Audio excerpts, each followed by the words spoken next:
Let's take a tour through some of America's biggest and best museums. Hi there, everyone. I'm Jeff, and this is Plain English, where we help you upgrade your English with stories about current events and trending topics. This is the second week of summer, and this summer we're talking about daily life and culture in the U.S. Today, we'll be taking a tour through some of the great big museums in the U.S., and on Thursday, we'll look at some great small museums that you can visit too. In the second half of today's lesson, you'll learn what it means to make a difference. This is lesson number 690, so that means JR has uploaded the full lesson to plainenglish.com/690. That full lesson, as always, includes the transcript, translations, quiz, exercises, and more. plainenglish.com/690. Before we dive into today's story, you've heard me mention some of the great ways our Plus membership can help you upgrade your English, and you might be curious about what that looks like. We've recently unlocked some free samples so that you can try out the premium features for yourself. Even if you don't join, you'll still learn something from the sample lessons. Sound good? Look for the link that says free samples at the top of plainenglish.com. I've also put a direct link to the samples at the bottom of the show notes of this episode. Now, we're ready to start today's story.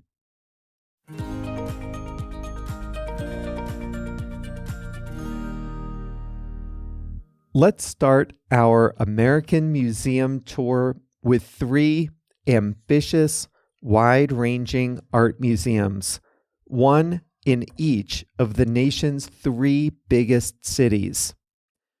The Metropolitan Museum of Art, or the Met as it's known, in New York is the biggest museum in the United States and one of the biggest in the world. It opened in 1872 and moved into its current building on Fifth Avenue in 1880.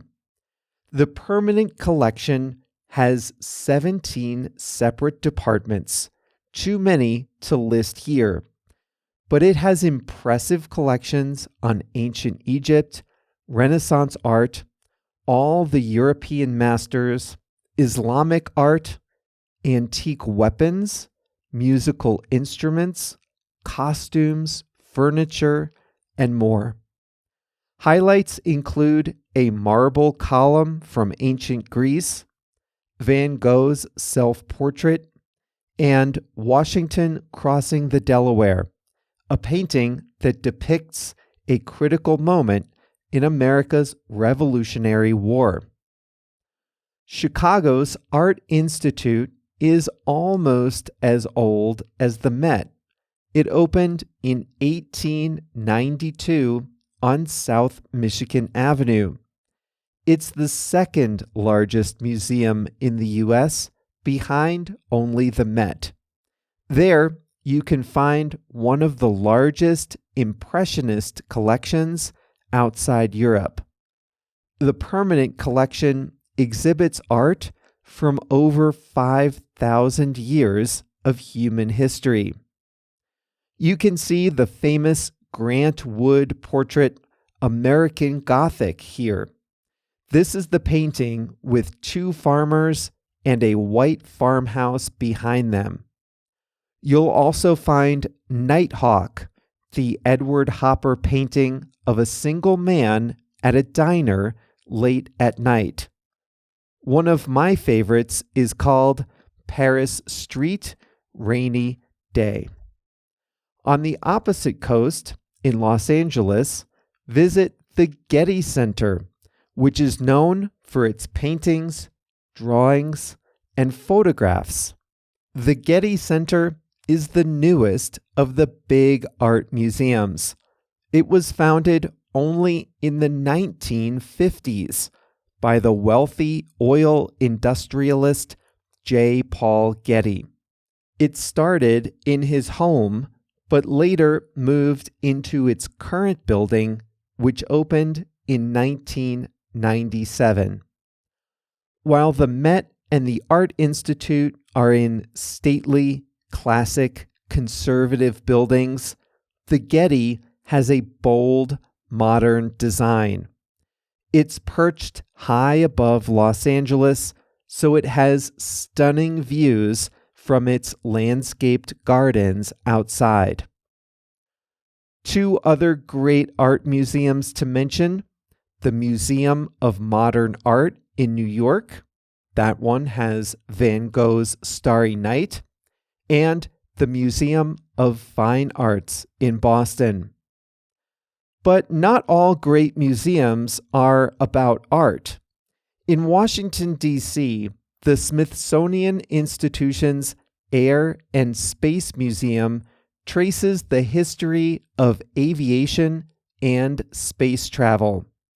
You can see Neil Armstrong's spacesuit, a space capsule from the first space flight, and the Wright brothers' original airplane. The Smithsonian also has great museums about American history, natural history, and American art.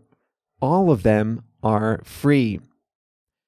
The National 9/11 Memorial and Museum in New York City is an excellent museum for a lot of reasons. It's built right in the site of the September 11th attacks. The collection is very well curated, with artifacts collected from the rescue effort. There are moving audio and video components too. You can see news coverage from New York City that morning and hear the audio from the cockpit of an airplane that hit the towers. We did a whole episode on this museum. Listen to that one at plainenglish.com/398. Dearborn, Michigan is a suburb of Detroit, the home of America's auto industry. And the Henry Ford Museum of American Innovation tells the story of innovation with a focus on the automobile age. The museum includes the presidential limousine that John F. Kennedy was riding in when he was shot. You can see the quadricycle, the first motor vehicle developed by Henry Ford in 1896. There are early versions of mail trucks, fire trucks, and buses. Next door, you can find the outdoor part of the museum.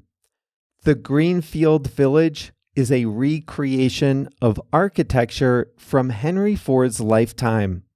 Historic buildings were moved to the village to show what buildings were like and what village life was like in the early 20th century. That's not all. Ford, the company, has an assembly plant in Dearborn. It's open for tours, so you can walk around a catwalk high above the factory floor and watch Ford's iconic F-150 pickup truck being assembled. If you do all three, the museum, the outdoor village, and the assembly plant tour, you have a great day. If you have children, or if you're just a kid at heart, you might want to visit the world's largest children's museum. It's in Indianapolis, Indiana, a medium-sized city in the Midwest. At the Children's Museum of Indianapolis, kids can explore recreations of dinosaurs, steam locomotives, and spaceships. There's also a section about how children have made a difference in history, highlighting the story of Anne Frank and others.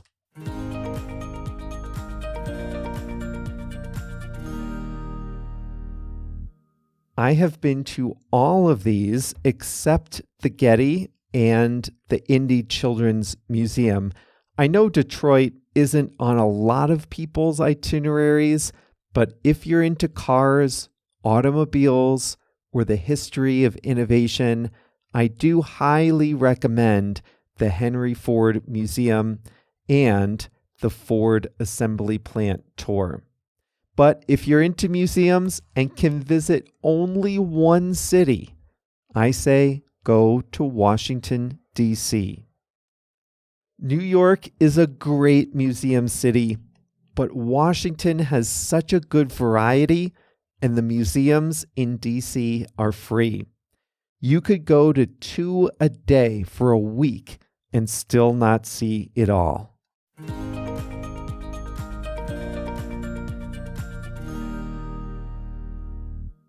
Today's expression is to make a difference. To make a difference is to have a significant impact on a situation, on a person, or on the world. And this is always used with something positive. The person or the action has caused positive, good change to the world. The expression is often used with people or organizations that are doing charitable things. You might say that the local food pantry is making a difference by providing meals to people who need them. You can say that the people who volunteer there, they pack the food, they serve the meals, they sign people in. The volunteers are making a difference.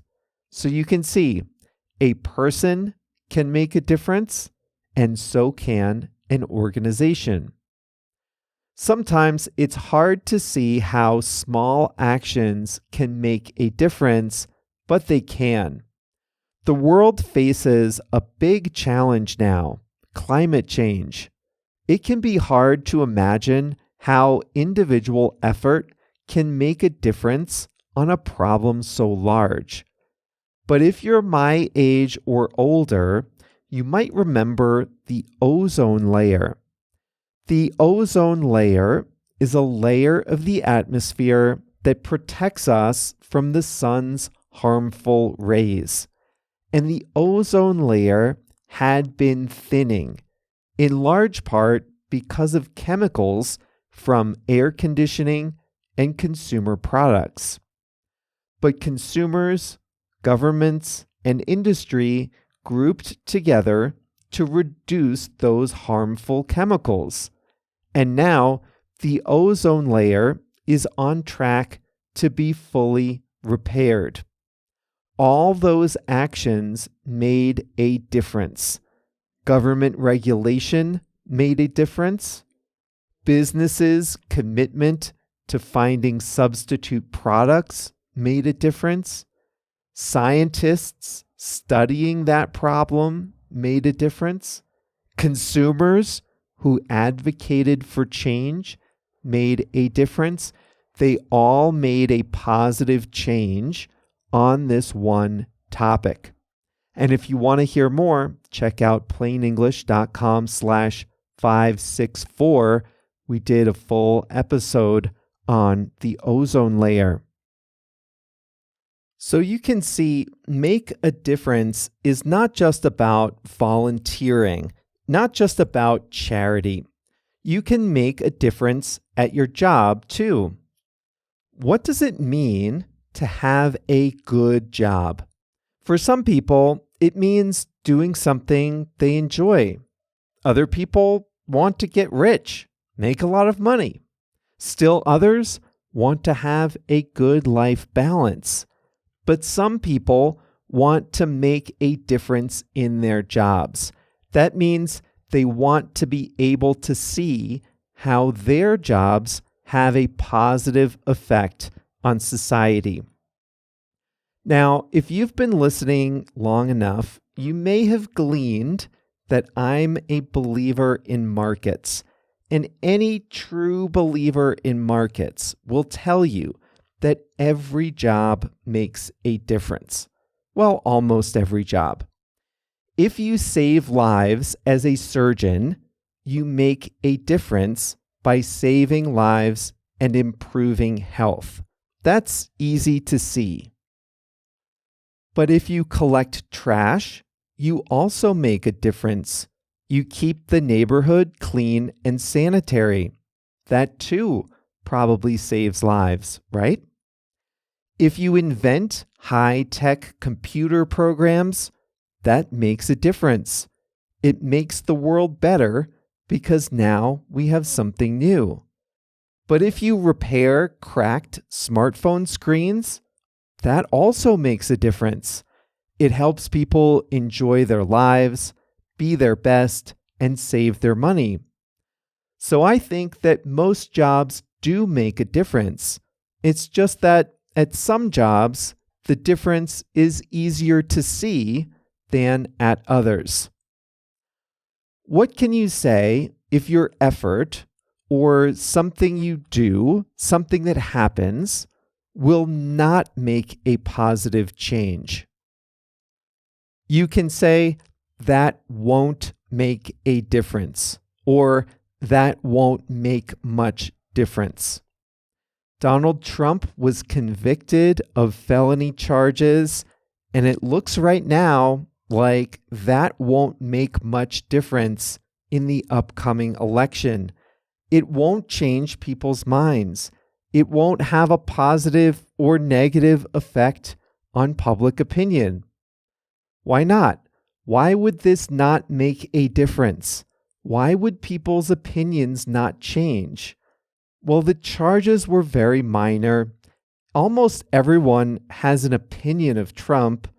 This case offered no new information about him as a candidate. So yes, he was convicted. He'll be punished, but the case won't make much difference in the minds of American voters. Well, that's all for today, July 8th, 2024. Remember, this was lesson 690, so you can find the full lesson at plainenglish.com/690. We'll be back on Thursday when we'll take a look at some of the great smaller museums that you might not have seen in any of the big guidebooks. See you then.